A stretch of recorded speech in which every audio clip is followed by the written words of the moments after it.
Well, now, in the course of time, in the evolution of Western thought, the ceramic image of the world ran into trouble and changed into what I call the fully automatic model or image of the world. In other words, Western science was based on the idea that there are laws of nature. And it got that idea from Judaism and Christianity and Islam. That, in other words, the potter, the maker of the world, in the beginning of things, laid down the laws. And the law of God, which is also the law of nature, is called the Logos. And in Christianity, the Logos is the second person of the Trinity, incarnate as Jesus Christ, who thereby is the perfect exemplar of the divine law.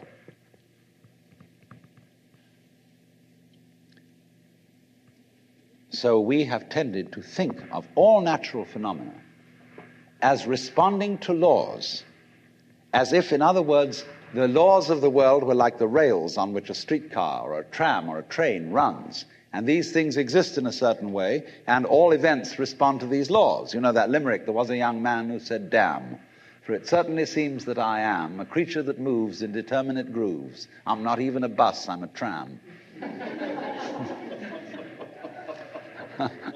So, here's this idea that there's a kind of a plan, and everything responds and obeys that plan.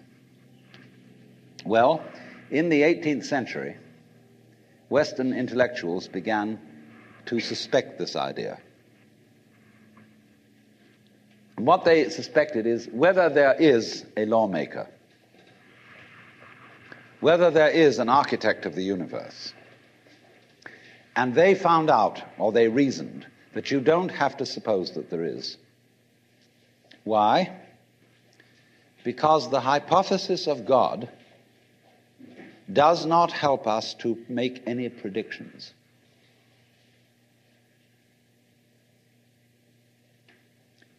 In other words, let's put it this way. If the business of science is to make predictions about what's going to happen, science is essentially prophecy. What's going to happen? By studying the behavior of the past and describing it carefully, we can make predictions about what's going to happen in the future. That's really the whole of science. And to do this and to make successful predictions, you do not need God as a hypothesis, because it makes no difference to anything. If you say everything is controlled by God, everything is governed by God, that doesn't make any difference to your prediction of what's going to happen. And so what they did was simply drop that hypothesis. But they kept the hypothesis of law. Because if you can predict, if you can study the past and describe how things have behaved, and you've got some regularities in the behavior of the universe, you call that law. Although it may not be law in the ordinary sense of the word, it's simply regularity.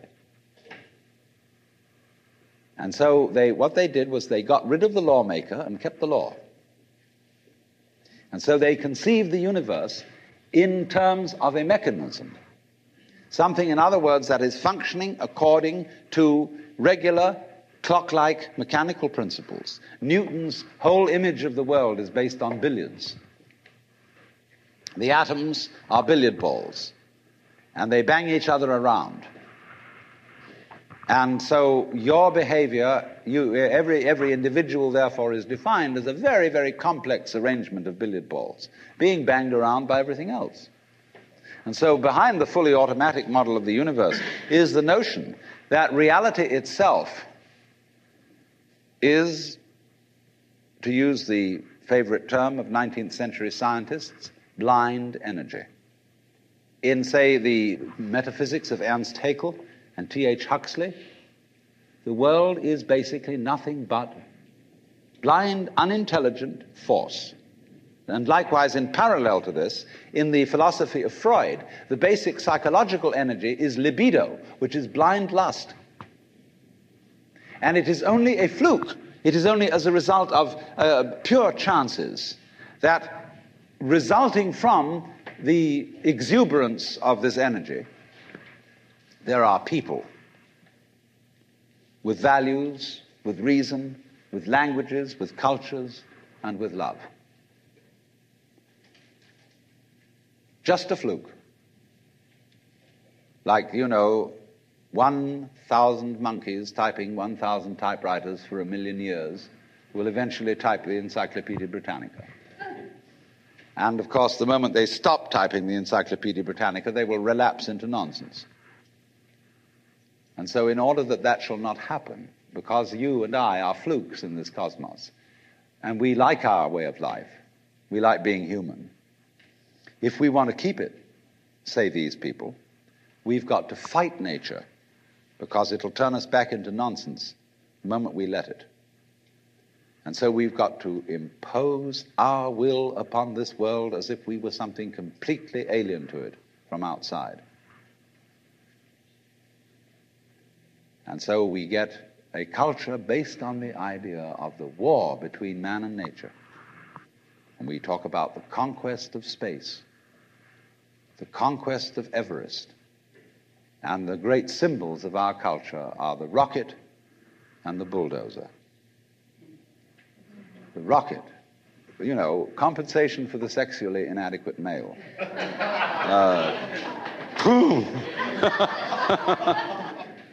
So we're going to conquer space.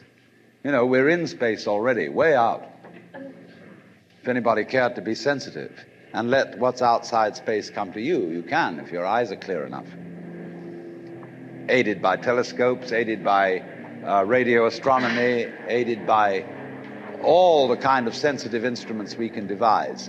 We are as far out in space as we're ever going to get. But, sensitivity isn't the pitch. Especially in the WASP culture of the United States, we define manliness in terms of aggression. You see, because we're a little bit frightened as to whether we are really men. And so we put on this great show of being a tough guy. It's completely unnecessary. If you have what it takes, you don't need to put on that show. You don't need to beat nature into submission. Why be hostile to nature? Because after all, you are a symptom of nature. You, as a human being, you grow out of this physical universe in just exactly the same way that an apple grows off an apple tree. So let's say the tree which grows apples is a tree which apples, using apple as a verb. And a world in which human beings arrive is a world that peoples. And so the existence of people is symptomatic of the kind of universe we live in. Just as spots on somebody's skin are symptomatic of chickenpox. But we have been brought up by reason of our two great myths, the ceramic and the fully automatic, not to feel that we belong in the world. So our popular speech reflects it. We say, I came into this world. You didn't. You came out of it. We say, face facts.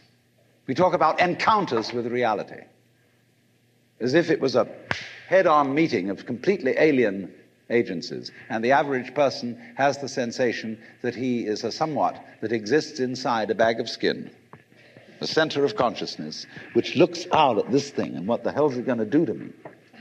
You see? I recognize you. You kind of look like me, and I've seen myself in a mirror, and you look like you might be people. So maybe you're intelligent, maybe you can love too. And perhaps you're all right. Some of you are anyway. If you've got the right color of skin, or you have the right religion, or whatever it is, you're okay. But there are all those people over in Asia, Africa, and they may not really be people. When you want to destroy someone, you always define them as unpeople. Not really human. Monkeys, maybe idiots, maybe machines, maybe, but not people. But we have this hostility to the external world because of the superstition, the myth, the absolutely unfounded theory